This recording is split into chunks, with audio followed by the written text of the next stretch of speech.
Imagine someone slides a piece of paper in front of you. On it, a number, $100,000. All you have to do is land your plane on the other side. That is not a hypothetical. In April of 1953, the United States military dropped millions of leaflets over North Korea and China with exactly that offer. Fly your MiG-15 to a friendly airfield and walk away with $100,000. Tax-free. Asylum guaranteed.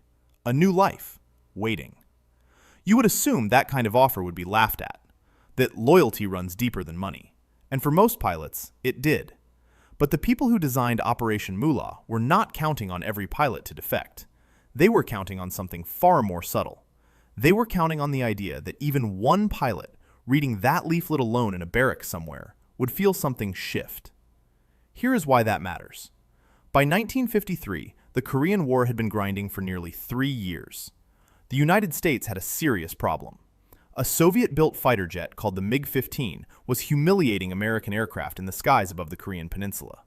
American pilots called it shockingly fast, shockingly maneuverable, and shockingly dangerous. The F-86 Sabre, the best jet the U.S. had, was holding its own. Barely. But no one on the American side had ever flown a MiG-15. No one had cracked it open in a hangar. No one knew exactly what it could do at its limits. Intelligence is power, and the United States did not have it.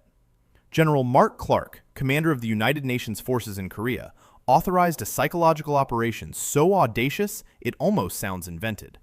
They would offer enemy pilots cash, enormous, life-changing cash, to hand over their aircraft. The formal codename was Operation Moolah. Moolah, slang for money. Whoever named it either had a sense of humor or no fear of history judging them. Millions of leaflets fell from the sky over communist territory. Radio broadcasts repeated the offer in Korean, Russian, and Chinese. The message was stripped down to its essentials. Fly your MiG-15 to a friendly airfield. You will receive 100,000 American dollars. Immediate political asylum. Your identity protected.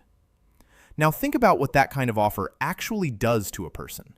Not the person who reads it and defects. The person who reads it and does not. Because that person now carries a question they cannot put down.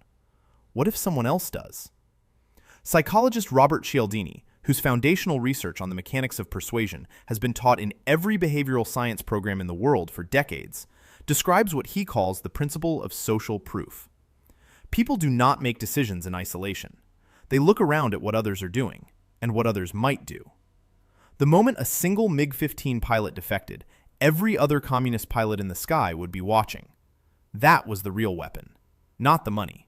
The money was just the trigger. The actual weapon was the idea that someone else might pull it first. No pilot defected before the armistice was signed in July of 1953. Operation Moolah appeared to have failed. American intelligence analysts recorded it as a psychological operation that produced no actionable result. Then, on September 21, 1953, 2 months after the ceasefire, a North Korean pilot named Kum-Sok climbed into his MiG-15 and flew it straight to Kimpo Air Base in South Korea. He was 21 years old. Kum-Sok landed his aircraft, stepped out of the cockpit, and surrendered. American officers scrambled. What they had sitting on that runway was the most wanted piece of machinery in the Cold War. A fully intact, airworthy MiG-15, handed to them intact, undamaged, ready to be taken apart and understood. And then Kum-Sok said something that stopped everyone cold. He said he had never heard of Operation Moolah. He had not defected for the money. He defected because he was terrified of the regime he was serving. He had been quietly planning his escape for months. He had no knowledge that a single leaflet had ever been dropped. He collected the $100,000 anyway. He would later write that the Americans insisted he take it. But in his memoir, A MiG-15 to Freedom, he was unambiguous. The operation had nothing to do with his decision. Here is where it becomes philosophically strange. Did Operation Moolah work? Think carefully. The only verifiable outcome, a MiG-15 in American hands, was not caused by the operation. And yet, the outcome happened. The military brought in Chuck Yeager, the legendary test pilot who in 1947 had become the first person to break the sound barrier, and Yeager flew the captured aircraft through an exhaustive evaluation. His reports completely recalibrated how American pilots trained against Soviet jets. The intelligence gathered from that single aircraft was, by military historians' estimates, worth hundreds of millions of dollars in accelerated development. But it arrived not because of Moolah. It arrived in spite of it. So what did Moolah actually accomplish? This is the question that researchers in Cold War psychology have wrestled with for decades. Because Operation Moolah may not have caused no Kum-Sok's defection, but it caused something else, something measurable. It caused Communist Command to become paranoid about its own pilots. Historian Alan Millett, whose exhaustive scholarship on the Korean War remains the most rigorously documented account of the air campaign, noted how communist air operations became visibly more cautious in the months following Moolah. North Korean and Chinese commanders watched their aviators more closely. Flight patterns were restricted. Experienced pilots were pulled from certain missions.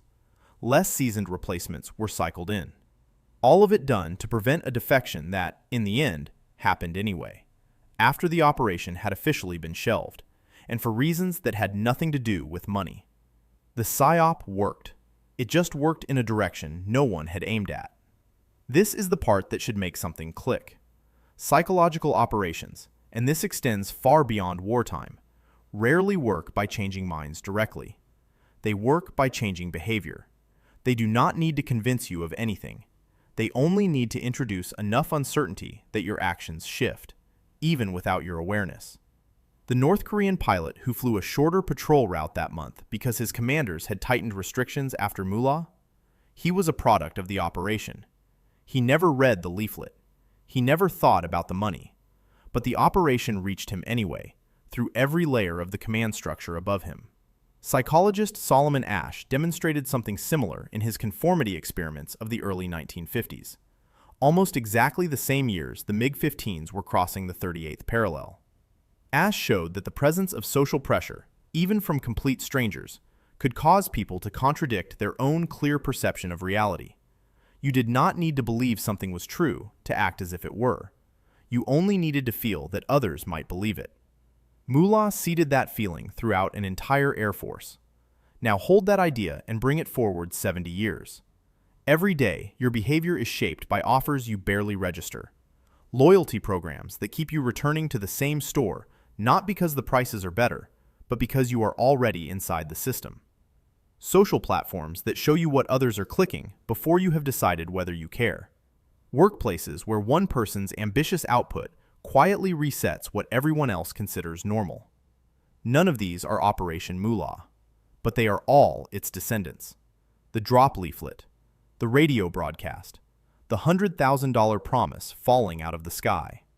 These were crude instruments by modern standards, but they demonstrated a principle that every behavioral economist, every product designer, and every military strategist since has quietly absorbed. You do not need to change what people think.